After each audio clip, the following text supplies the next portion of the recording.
ಕತ್ತಲೆಯ ಕೋಣೆಯಲ್ಲಿ ನಡೆಯುವ ಅನಾಚಾರಗಳು. ನಾವು ಸಂಪ್ರದಾಯ ಸಮಾಜದವರು ಎಂದು ಹೇಳಿಕೊಳ್ಳುವವರ ಮುಂದೆ ಬೆತ್ತಲಾಗುವುದಿಲ್ಲ.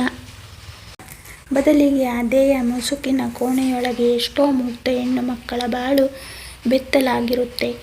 ಆ ನರಕದಲ್ಲಿ ಬಿದ್ದು ಪಾಳು ಪಡುವವರ ನೋವು ಯಾವ ಸಂಪ್ರದಾಯಸ್ಥ ಸಮಾಜದ ಶ್ರೇಷ್ಠ ವ್ಯಕ್ತಿಗಳ ಕಿವಿಗೆ ಬೀಳುವುದಿಲ್ಲ.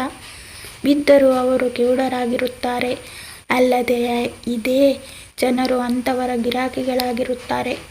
ಇಂತಹದ್ದೇ ಕೌರವ ನರಕದಲ್ಲಿ ಬಿದ್ದ ಅಮಾಯಕ ಹೆಣ್ಣು ರೋಷಿಣಿ. ಎಲ್ಲ ಮಕ್ಕಳಂತೆ ತಂದೆ ತಾಯಿಯ ಪ್ರೀತಿಯ ಜೇನು ಸವಿದು ಒಬ್ಬಳೇ ಮಗಳಾದ್ದರಿಂದ ತಂದೆ ತಾಯಿ ಇವಳೇ ಪ್ರಪಂಚವಾಗಿ ಬೆಳೆದಳು.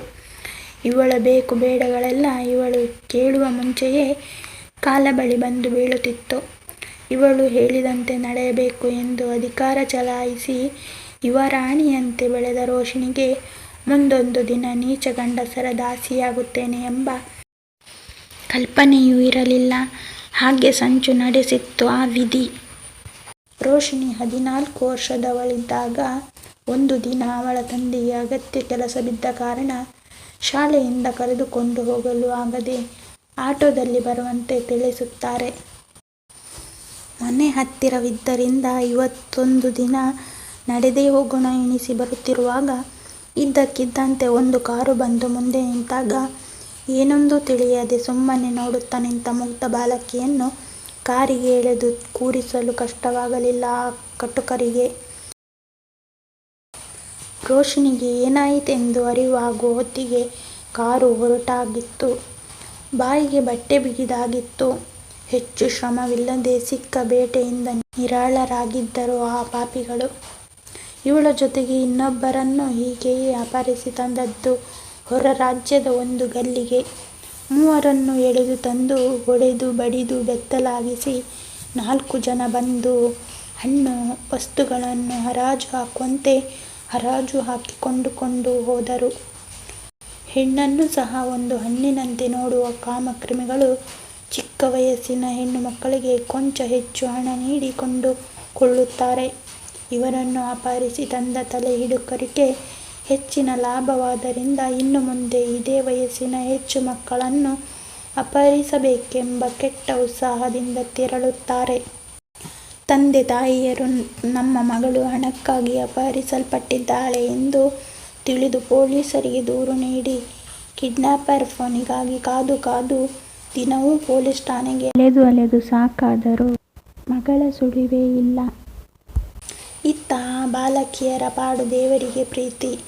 ಏನೂ ತಿಳಿಯದ ವಯಸ್ಸು. ಹೊಡೆದು ಬಡೆದು ಹೆದರಿಸಿ ಕೋಣೆಯಲ್ಲಿ ಮಲಗಿಸಿ ತಮಗೆ ಬೇಕಾದ ರೀತಿ ಉಪಯೋಗಿಸುತ್ತಾರೆ.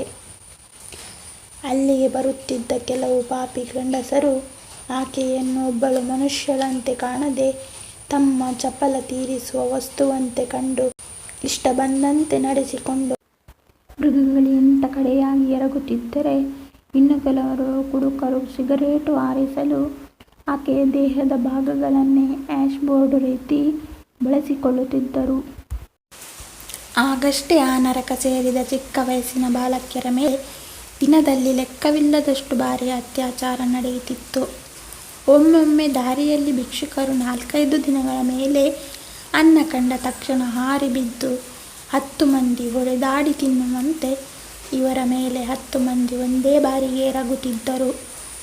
ಆ ಹೆಂಗಳೆಯರು ಇಂತಹ ಕಷ್ಟಗಳನ್ನೆಲ್ಲ ಸಹಿಸಿ ಜೀವ ಸಹಿತ ಇರುವುದೇ ಒಂದು ಪವಾಡ ಎನಿಸುತ್ತದೆ ಕೆಲವೊಮ್ಮೆ. ವಿಪರ್ಯಾಸವೆಂದರೆ ಆ ವೃತ್ತಿ ನಡೆಸುವವಳು ಒಂದು ಹೆಣ್ಣೆ. ಜೊತೆಗೆ ಅವಳನ್ನು ಕೂಡ ಹೀಗೆ ಯಾರೋ ವಂಚಿಸಿ ತಂದು ಮಾರಿರುತ್ತಾರೆ. ಆದರೂ ತಾನು ಪಟ್ಟ ಕಷ್ಟ ಬೇರೆ ಹೆಣ್ಣು ಮಕ್ಕಳು ಅನುಭವಿಸಬಾರದು ಎಂಬ ವಿಶಾಲ ಹೃದಯ ಆಕೆಗೆ ಯಾಕೆ ಇರುವುದಿಲ್ಲವೋ ಗೊತ್ತಿಲ್ಲ. ಹೀಗೆಯೇ ರೋಷಿಣಿಗೆ ಆ ನರಕದಲ್ಲಿ ಜೀವನ ಸತತ 10 ವರ್ಷಗಳು ನಡೆಯುತ್ತದೆ. ಅವಳು ಅಲ್ಲಿನ ಉಸಿರುಗಟ್ಟುವ ಪರಿಸರಕ್ಕೆ ಕೊಂಚವೇ ಹೊಂದಿಕೊಳ್ಳುತ್ತಿರುತ್ತಾಳೆ. ಹೊಂದಿಕೊಳ್ಳದೆ ಬೇರೆ ದಾರಿಯಾದರೂ ಏನಿದೆ ಅವಳಿಗೆ? ಒಂದು ದಿನ ಮಧ್ಯಾಹ್ನ ಊಟ ಮುಗಿಸಿ ಬಂದು ಅವಳ ಕೋಣೆಯಲ್ಲಿ ಕುಳಿತಿರುತ್ತಾಳೆ ರೋಷಿಣಿ. ಯಾಕೆಂದರೆ ಇವರ ಕೆಲಸವೇನಿದ್ದರೂ ಪ್ರಪಂಚವೇ ವಿಶ್ರಾಂತಿಯ ಮಡಿಲು ಸೇರಿದಾಗ. ಹಗಲಿನಲ್ಲಿ ಇವರಿಗೆ ಕೊಂಚ ನೆಮ್ಮದಿ. ಫೋನ್ ನೋಟಿಫಿಕೇಶನ್ ಬಂದ ಶಬ್ದ ಮಾಡಿದಾಗ ತೆಗೆದು ನೋಡುತ್ತಾಳೆ. ಫೇಸ್ಬುಕ್ನಲ್ಲಿ ಫ್ರೆಂಡ್ ರಿಕ್ವೆಸ್ಟ್ ಕಳಿಸುವವರ ಸಂಖ್ಯೆ ಹೆಚ್ಚೇ ಇವಳಿಗೆ. ಮೊದಲೇ ಅತ್ಯಂತ ರೂಪವತಿ ಆಕೆ. ಅದಕ್ಕೆ ಅಲ್ಲವೇ ಇಂತಹ ಪಾಪಕೂಪದಲ್ಲಿ ಬಿದ್ದದ್ದು. ಕೆಲವೊಮ್ಮೆ ಅನಿಸುತ್ತದೆ ಸುಂದರಿಯಾಗಿ ಹುಟ್ಟುವುದೇ ಹೆಣ್ಣು ಮಕ್ಕಳಿಗೆ ಶಾಪ ಎಂದು. ಹಾಗೆ ಯೋಚಿಸುತ್ತಲೇ ತೆರೆದು ನೋಡಿದಳು. ಜಾಧವ್ ಅನ್ನೋ ಹೆಸರಿನ ರಿಕ್ವೆಸ್ಟ್ ಬಂದಿತ್ತು. ಕುತೂಹಲಕ್ಕೆ ಪ್ರೊಫೈಲ್ ತೆರೆದು ನೋಡಿದವಳಿಗೆ ಪ್ರೊಫೈಲ್ ಫೋಟೋದಲ್ಲಿನ ಸಾಲುಗಳು ಆಕರ್ಷಿಸುತ್ತವೆ. ಹೆಣ್ಣಿನ ಪ್ರತಿ ಕಣ್ಣೀರಿನಲ್ಲಿ ಗಂಡಿನ ದರ್ಪ ಅಡಗಿರುತ್ತದೆ. ಹೆಣ್ಣಿನ ನೋವು ಎಂಥದ್ದು ಎಂದರೆ ತಾನು ಹುಟ್ಟಿ ಬೆಳೆದ ಮನೆಯಲ್ಲೇ ಆಕೆಗೆ ಕೊನೆಯವರೆಗೂ ಜಾಗ ಇರಲ್ಲ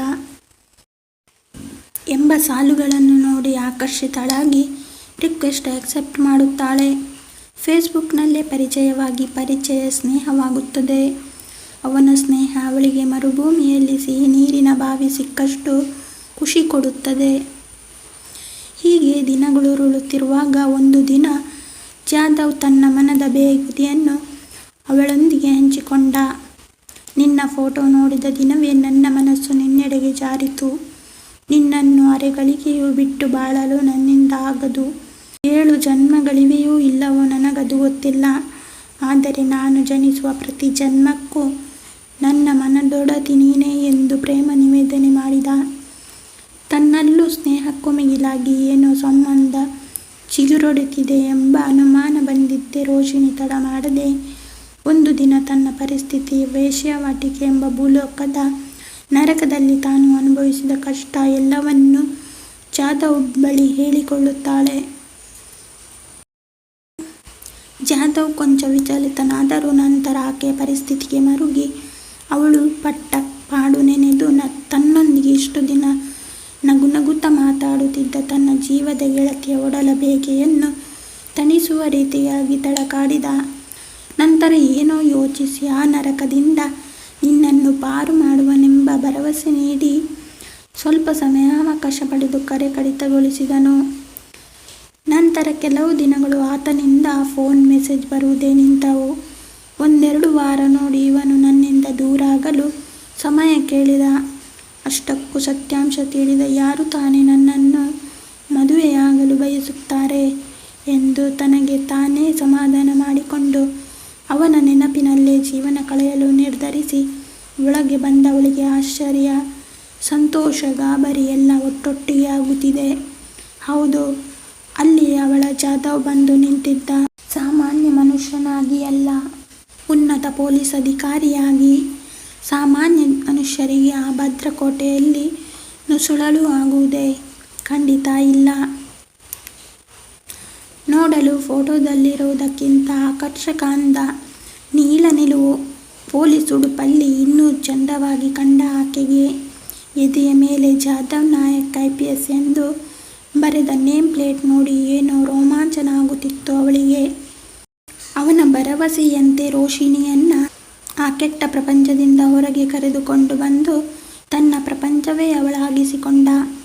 ಇಷ್ಟು ದಿನ ಅವಳು ಕಳೆದುಕೊಂಡ ಪ್ರೀತಿ, ಗೌರವ, ಮಮತೆ ಎಲ್ಲವನ್ನೂ ನೀಡಿ ತನ್ನ ಹೆಂಡತಿಯ ಸ್ಥಾನ ನೀಡಿದ. ರೋಷಿಣಿಯ ಮನ ಆಕಾಶದಲ್ಲಿ ಹಕ್ಕಿಯಂತೆ ಹಾರುತ್ತಿತ್ತು. ಆ ನರಕದಿಂದ ಆಚೆ ಬರುವೆನೆಂಬ ನಂಬಿಕೆಯನ್ನು ಕಳೆದುಕೊಂಡು ಜಡ ವಸ್ತುವಿನಂತೆ ಜೀವನ ಸಾಗಿಸಿದೆ.